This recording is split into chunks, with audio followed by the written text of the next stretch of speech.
नमस्कार. अंबड तालुक्यातील बऱ्याच घरकुल पात्र लाभार्थ्यांची रेतीकरता माझ्याकडे मागणी आलेली होती. त्या अनुषंगानं आपल्याकडे वेगवेगळ्या ठिकाणचे घाटं गेलेले आहेत. त्या एकूण घाटापैकी 10% जी काही रेती आहे ते घरकुलधारकांना, जे काही पात्र घरकुलधारक आहेत त्यांच्यासाठी राखीव आहे.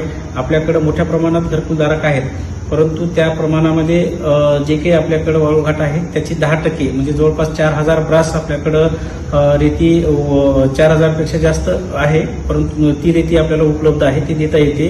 ती गोदावरी नदीची आहे. त्यासोबतच काही स्थानिक नद्या ज्या आहेत, स्थानिक नद्याची सुद्धा स्थानिक वापरासाठी आणि मोफत घरकुलधारकांसाठी आपण रेती राखीव ठेवलेली आहेत. परंतु बऱ्याच लाभार्थ्यांची मागणी ही गोदावरी नदीचीच आहे. त्यामुळे आपण गोदावरी नदीमध्ये ज्या ज्या पद्धतीनं त्यांचे आपल्याकडे अर्ज येत आहेत त्या पद्धतीने आपण देत आहोत. कुठल्याही लाभार्थ्यांनी डायरेक्टली तहसील कार्यालयामध्ये अर्ज करायचा नाही. तलाठी, मंडळ अधिकारी आणि ग्रामसेवक यांच्या मार्फतच खात्री करून जे काही जेन्युइन लाभार्थी आहेत, त्यांचं घराचं बांधकाम चालू आहे, अशाच लोकांना आपण या ठिकाणी रेती उपलब्ध करून देत आहोत. ज्यांचं बांधकाम झालेलं आहे किंवा ज्यांचा घरकुल पूर्ण झालेला आहे अशा लोकांना आपण रेती काही आता सध्या उपलब्ध करून देत नाही. त्यामुळं येत असताना आपला जो काही आधार क्रमांक आहे, ज्याच्याशी म्हणजे आधार क्रमांक आणि आधार क्रमांकाशी जो काही जोडलेला मोबाईल क्रमांक आहे तो मोबाईल क्रमांक सोबत असणं गरजेचं आहे.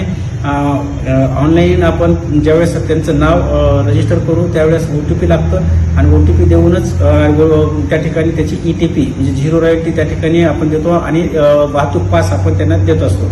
आतापर्यंत जवळपास आपल्याकडे 215 म्हणजे 1075 लोकांची आपल्याकडं या ठिकाणी नोंदणी झालेली आहे. त्यांची ETP सुद्धा जनरेट केलेली आहे.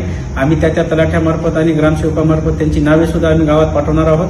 त्या लाभार्थ्यांनी तात्काळ आपण संबंधित आपल्याला जे काही घाट अलॉटमेंट केलेलं आहे त्या घाटावर जाऊन आपण रेती घ्यायची आहे. बऱ्याच ठिकाणी स्थानिक वापरासाठी जे कोणी इच्छुक असतील त्यांनी आपापल्या ग्रामसेवक, तलाठी, पोलीस पाटील यांच्याशी संपर्क करून त्या पद्धतीनं आपली काही आवश्यक कागदपत्रे आहेत, GPS फोटो आहेत किंवा बांधकाम चालू असलेला GPS फोटो आहेत ते द्यावं, जेणेकरून आपल्याला तिथं सुद्धा उपलब्ध करून देण्यात येईल. या पद्धतीत कुठल्याही प्रकारचे कोणी एजंट जर येत असतील त्या एजंटला कोणीही या ठिकाणी प्रतिसाद देऊ नये.